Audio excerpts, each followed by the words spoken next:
moře! Vidím moře! To je nuda. Hej, čumte na mě, jak udělal stojku ve vodě! Where are you from? Czech Republic.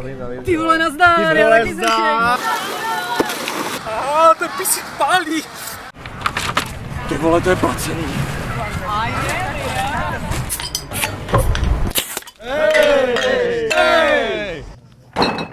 Nejdu do vody, teď jsem se namazal.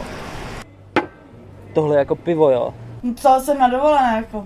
Vyfoď mě tady u lodí. Vyfoď mě prosím tě tady na té zastávce. A teď mě vyfoď ve vzduchu. Jdu na záchod.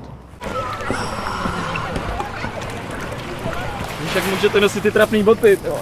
To je drahé, ty vole, to nedám. Ježek! Ježiš, nepij tu vodu z koutku, budeš mít sračku. Ale pedal. Můžeš mě vyfotit pod vodou s rybama?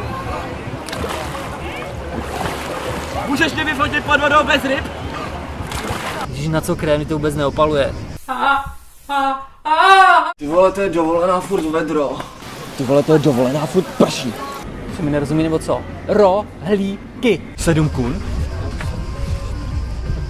Tak to ne.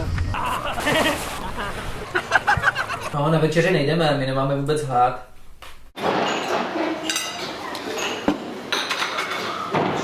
To čumíš, debile, nerozumíš co?